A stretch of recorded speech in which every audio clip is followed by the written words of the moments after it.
Streaming live now on News8000.com. You're watching WKBT La Crosse. This is News 8 Now at noon.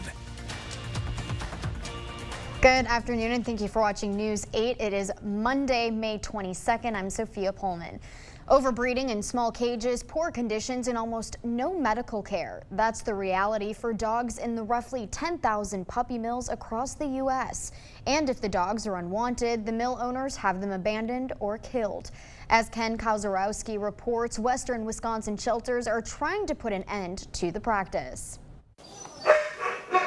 We created these dogs to be companions, and now they're treating them like livestock, and it's not right. Problematic puppy mills exist all over Wisconsin. Some of the worst the USDA have ever inspected are right in the Coulee region. Cheryl Statz volunteers with Rivers and Bluffs Animal Shelter in Prairie du Chien. She says the sight of abandoned puppy mill dogs will break your heart. They all have ear infections, they all have mats, they all sometimes have fleas. That was the case for 2-year-old Nellie. They called her the county case stray. Last year, Statz and other city residents saw Nellie and a handful of other doodles with matted fur dumped and left wandering on Highway 35. It took shelter workers like Brianne Bolt 2 weeks to catch Nellie because she was so afraid of human touch. Not all dogs are bred with good intentions. But as dirty and unsafe as the mills may be for the puppies inside, they're not illegal. So what can shelters do? There's a big movement right now for communities, cities, villages to pass ordinances that do not allow pet stores to sell puppy mill dogs. Statz and Bolt called for such an ordinance in the nearby town of Bridgeport, where a breeder would sell puppies at a farmer's market on the main town road. They see a puppy and they want the puppy, but they don't know what they're buying. They don't know what they're essentially funding. Thanks to Statz and Bolt, the town now has an ordinance banning sales of commercially bred animals. The only way to stop them is really to stop buying dogs from them. So a lot of people get that idea of like, but we rescued that one dog. We bought that dog from a puppy mill and we rescued it. Well, you just fed the cycle. So you just gave them exactly what they wanted, which was profit. Shelters say anyone wanting to buy a puppy should do their homework. We need to talk about responsible buying and breeding and responsible adopting of dogs.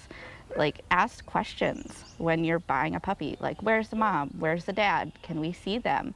What vet work have they had? What genetic testing have the parents had to make sure you're buying a healthy puppy? Not all breeding is bad.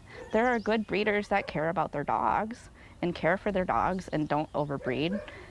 But there is a problem of people that just see the money. For Statz, the Bridgeport ordinance is a good start, but she says a bigger help would be state and federal legislation to keep puppy mills in check.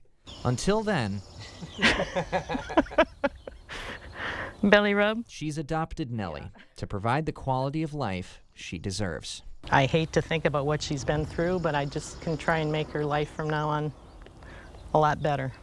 For News 8 Now, I'm Ken Kazarowski. Nonprofit animal shelters and rescues want to save as many animals as possible, not just from Wisconsin puppy mills, but from overcrowded high-kill shelters in southern states. Thursday, we'll explain how they can reach that goal despite obstacles keeping them from doing more. A child in Holmen was diagnosed with a rare genetic disorder nearly 2 years ago. This weekend, the family came together to fundraise for Remy and others living with Wiedemann-Steiner's syndrome. Winner is 80. There's strength in numbers. It's overwhelming. It's an incredible feeling knowing that all of these people are rallying for Remy. Over 300 people came to All-Star Lanes and Banquets on Saturday to support 3-year-old Remy Stoa, as Remy's been living with health issues since she was born. She wasn't growing, so we started doing genetic testing, and that's how it was discovered that she had Wiedemann-Steiner syndrome.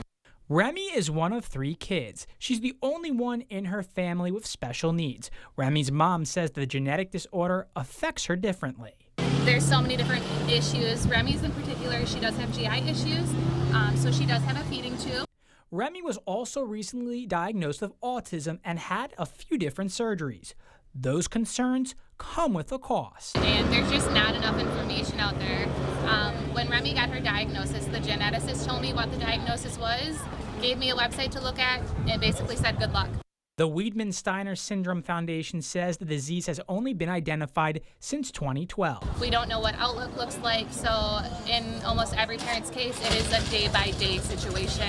Today, the family is on a mission raising money to answer those questions and to help more people with Weidman-Steiner syndrome.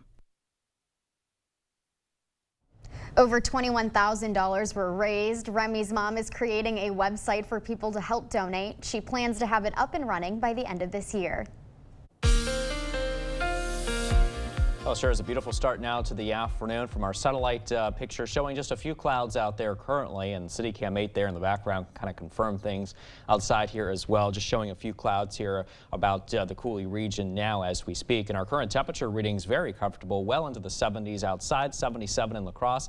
Also same temperature being read in Eau Claire, same temperature too in Winona, 77 degrees, 74 in both Sparta and Black River Falls, 75 in Viroqua. We're seeing the warm spot down south in Basketball currently reading 80 degrees, and we are expecting just a mix of sun and clouds. Overall, mainly sunny day across the area with those warmer temperatures this afternoon, warming up again into those low 80s here today, and a light southerly wind breeze to go along with it as well at around 5 to 10 miles an hour. So stay tuned. I'll let you know how long this nice weather pattern lasts and if there could be another cool down coming later this week. All that and more, plus the full weather forecast in a few minutes. Sophia? Thanks, Derek. Up next, in our Money Watch segment, the latest on negotiations between the White House and Congress over raising the debt ceiling.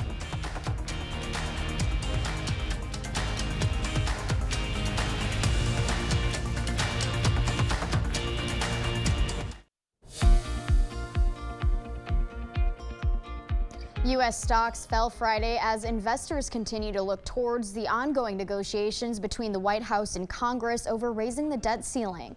The Dow sank 109 points, the Nasdaq dropped 30 points, and the S&P 500 slid 6 points. CBS News' Matt Piper has the latest business news headlines from New York.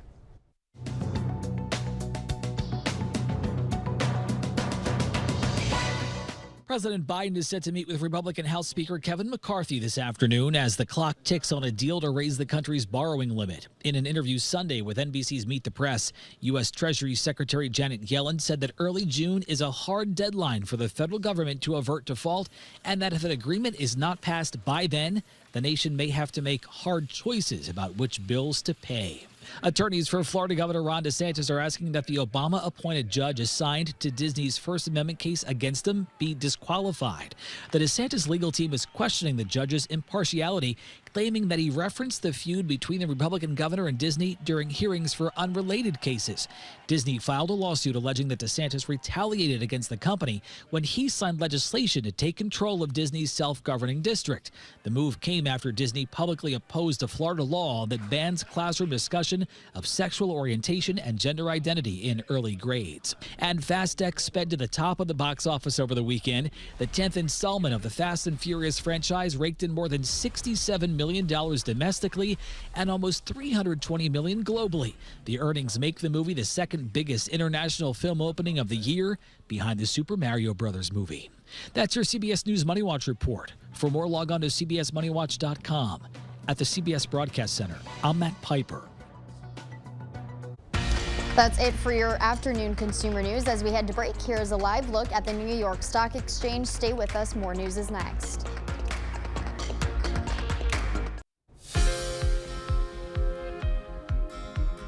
A new study looks at certain health risks facing cancer survivors, plus how strengthening your legs could help your heart. Michael George has some of the day's top health stories. A study of cancer survivors who smoked finds 14% continue to do so after their diagnosis.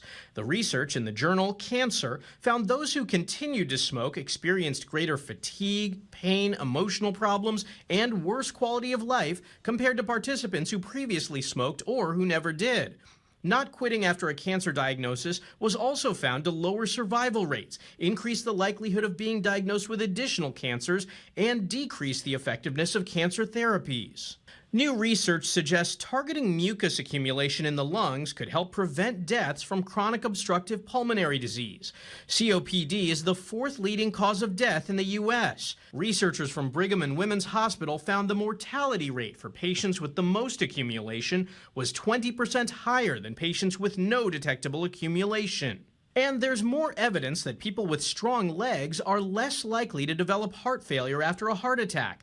Researchers in Japan found participants with the highest quadriceps strength had a 41% lower risk of developing heart failure than those with the lowest strength level. Those are some of the day's top health stories. Michael George, CBS News, New York.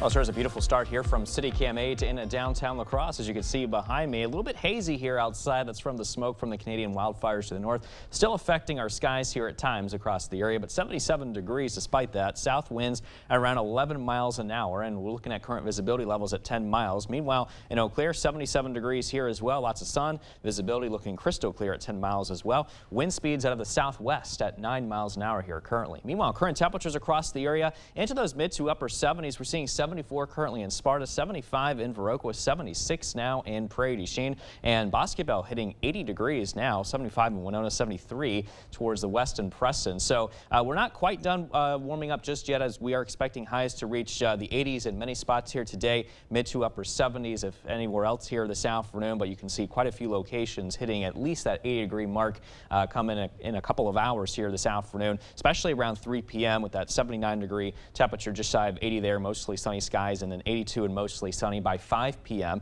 and by 7, 78 degrees with just a couple of passing evening clouds there. Satellite pictures showing a few clouds here have dissipated over the last hour or so. Meanwhile, there is absolutely nothing on the radar picture as broad area of high pressure continues to affect our weather pattern, leading to quiet weather conditions across much of the northern and midwestern United States. And looking at the big picture, we are expecting that this pattern to continue here, but I am watching, however, this cold front, which is forecast to move into the area by tomorrow night. And behind it, we are expecting some cooler temperature readings to take shape here just in time for midweek on Wednesday.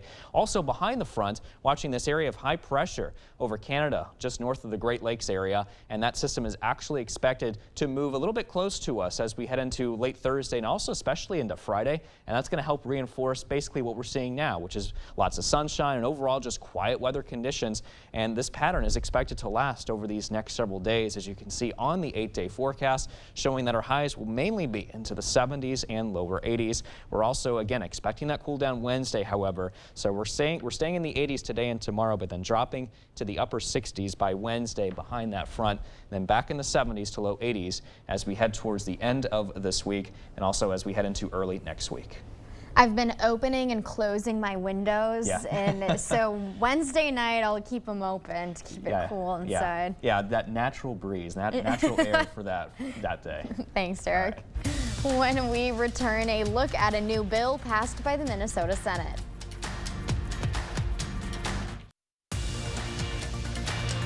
The news continues on News 8 Now.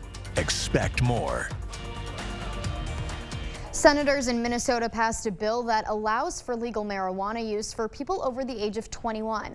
Caroline Cummings explains what happens next. Members, please vote. After 1 a.m. Saturday morning, the Senate had enough yes votes to greenlight a sweeping measure to legalize marijuana. 34 ayes and 32 noes. The bill is passed. And transform the illicit market into a regulated, licensed state industry. It is time. Minnesotans are ready.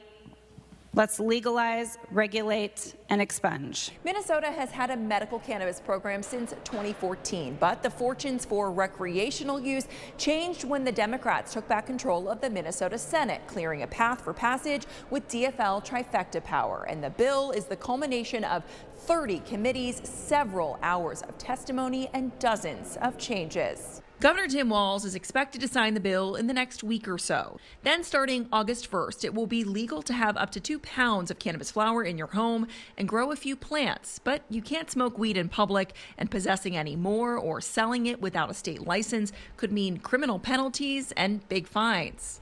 What will take longer, setting up the new state office of cannabis management and new rules and regulations for legal businesses. Eventually, a licensed business could cultivate, manufacture, and sell marijuana products. But that will take at least a year. I don't believe that this bill before us today is ready. Ready for the governor's signature, but some Republicans still have reservations. They raised concern about public safety and the gap between legalization and when the regulated legal market is up and running.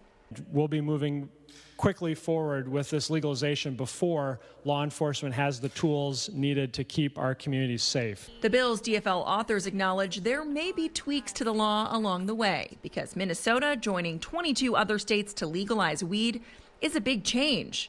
But supporters say it's long overdue. The system that we have right now is not working. It's not achieving any of the goals. The bill also expunges low-level cannabis convictions. Stay with us. We will have one more check of your forecast when we return. Here's a last check on your 8-day forecast. 82 degrees overall today with just a mix of sun and clouds. Very similar conditions for tomorrow. Much cooler on Wednesday behind a cold front that's moving in tomorrow night.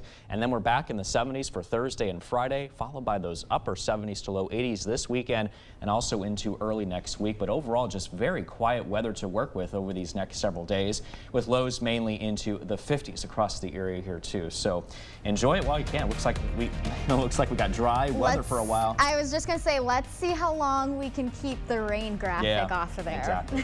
Thanks, Derek, and thank you for watching News 8 Now. You can catch us again at 5 and 6. Have a great afternoon.